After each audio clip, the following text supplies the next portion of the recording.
Belum lama ini pasar mendapatkan optimisme dari penurunan suku bunga The Fed dan juga suku bunga Bank Indonesia. Dan penurunan suku bunga ini hanyalah awal dari penurunan suku bunga berikutnya. Nah, bagaimana potensi pasar ke depannya dengan adanya penurunan suku bunga ini? Kalau kalian penasaran, stay tune terus di video ini.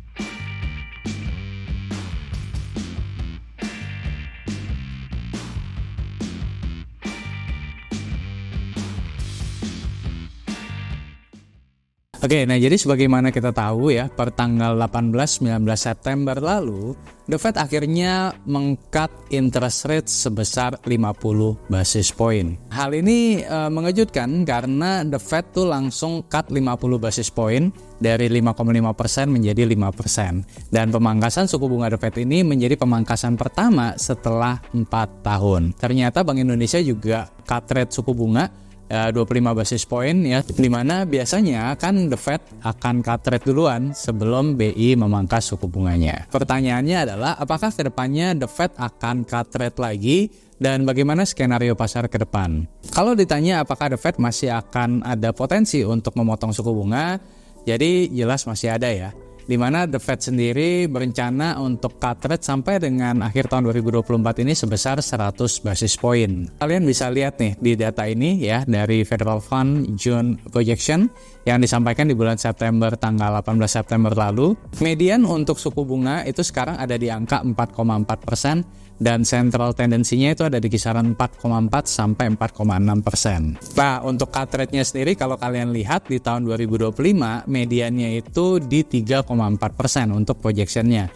Nah, artinya apa? The Fed kemungkinan akan cut rate lagi 100 basis point di tahun 2025. Hal ini menandakan bahwa projection dari The Fed ini memunculkan optimisme bahwa ekonomi akan kembali berputar. Anyway, potensi cut rate diekspektasikan besar mengingat unemployment rate US atau pengangguran juga berada di angka yang lumayan tinggi. Di mana per Agustus 2024, angka pengangguran US berada di kisaran 4,2%. Nah, gimana dengan suku bunga Bank Indonesia sendiri? Saya rasa Bank Indonesia juga akan mengikuti pergerakan suku bunga The Fed. Mengingat perkembangan inflasi di Indonesia juga saat ini berada di level rendah atau bisa dibilang saat ini sudah deflasi 5 bulan berturut-turut. Dengan tingkat suku bunga yang tinggi, inflasi di Indonesia juga nggak kunjung naik ya. Karena kan perekonomian melambat dan seharusnya ke depannya suku bunga BI juga akan di-cut agar ekonomi juga kembali berputar. Nah, sekarang yang jadi pertanyaannya adalah bagaimana proyeksi pasar saham ke depannya. Kalau dari saya sendiri, ya sebenarnya cukup optimis ya dengan pemotongan suku bunga, either dari Bank Indonesia ataupun dari The Fed. Cuma ada beberapa hal nih yang perlu saya soroti dan jadi pertimbangan untuk saat ini.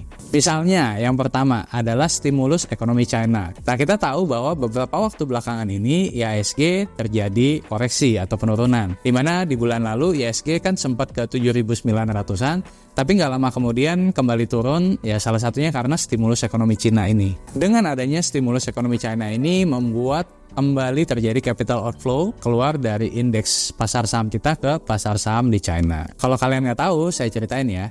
Jadi China saat ini tuh meluncurkan serangkaian langkah stimulus ekonomi besar-besaran, di mana pemerintah China memberikan tambahan likuiditas senilai 114 miliar US dollar untuk pasar saham. Relaksasi KPR senilai total 5,2 triliun US dollar dan kemudahan aturan pembelian rumah kedua dengan penurunan DP dari yang sebelumnya 25% menjadi 15%. Langkah-langkah ini menunjukkan adanya rasa urgensi sekaligus memulihkan sentimen pasar. Nah, nggak heran SSI Indeks China ini mengalami rebound yang signifikan setelah sekian lama mengalami penurunan. Walaupun demikian, stimulus ekonomi yang diberikan oleh China ini dapat memiliki beberapa dampak yang positif juga terhadap pasar saham Indonesia. Ya, misalkan komoditas. Kebijakan stimulus di China ini dapat meningkatkan permintaan terhadap komoditas seperti batu bara, minyak, gas, dan logam. Emiten di Indonesia yang terlibat dalam industri yang memiliki ekspor besar ke China, ya seperti pertambangan, mungkin akan terimbas positif dan akan ada peningkatan kinerja keuangan dari stimulus ekonomi China ini. Hal yang perlu diperhatikan yang kedua adalah kembali meningkatnya tensi perang Iran dan Israel. perang antara Iran dan Israel dapat berdampak negatif pada pasar saham Indonesia nih. Karena cut rate ya bisa aja diundur lagi. Loh, kok bisa diundur lagi sih kok? Karena ketidakstabilan geopolitik ini, kalau teman-teman nggak tahu, ini bisa menimbulkan risiko terhadap ekonomi Amerika Serikat. Anyway, saya sendiri melihat bahwa Amerika ini lagi bingung ya. Kita tahu bahwa unemployment rate di US tadi sedang tinggi. Ya, di mana US harus menurunkan suku bunganya agar perputaran ekonomi terjadi kembali. Tapi faktanya karena kondisi geopolitik tadi membuat harga oil kembali meningkat nih ke 78 US dollar per barel. Ya, jadi inflasinya meningkat lagi kemungkinan. Walaupun masih di bawah 80 US dollar per barel sendiri, ya untuk oil ini sendiri kalau situasinya memburuk, potensi dampak kenaikan harga minyak ini bisa aja mencapai 100 US dollar per barel. Nah, oleh karena itu ya nggak heran kalau US nih saat ini lagi dilema gitu, karena Amerika kan pengen angka core inflation-nya itu di bawah 2%.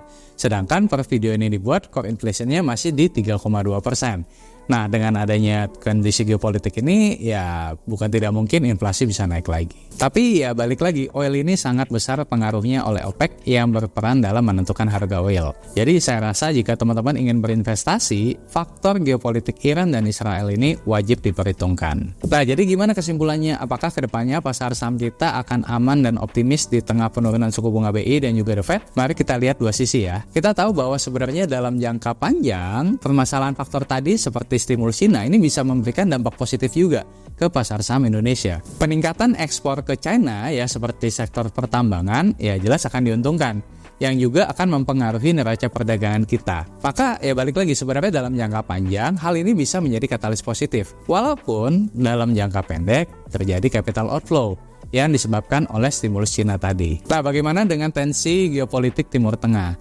Ya, saya sendiri sebenarnya juga cukup optimis bahwa The Fed akan tetap mengkat suku bunganya terlepas dari memanasnya tensi geopolitik antara Iran dan Israel. Karena ya rasanya udah jenuh juga ya 4 tahun tuh suku bunga The Fed nggak turun-turun. Dan unemployment ini kan juga harus dikurangi. Rasanya kurang maksimal aja gitu kalau misalkan kemarin udah turunin suku bunga, terus tiba-tiba diundur lagi cut rate-nya oleh The Fed ini. Ya kita juga udah lihat tadi ya di tahun 2025 akan ada potensi cut rate sebesar 100 basis point lagi yang menandakan bahwa US ini cukup optimis. Ya walaupun demikian ya kita tetap ya harus cek secara berkala mengenai tensi geopolitik ya ataupun dari hasil-hasil FOMC meeting yang diadakan di US. Saya rasa dalam jangka panjang potensi cut rate akan berdampak positif terhadap pasar saham Indonesia di akhir tahun 2024 ataupun baru di tahun 2025 mendatang. Walaupun per video ini dibuat, IHSG lagi kembali mengalami penurunan. Oke, itu dulu video kita kali ini. Seperti biasa, kalau kalian suka dengan video ini jangan lupa untuk klik like,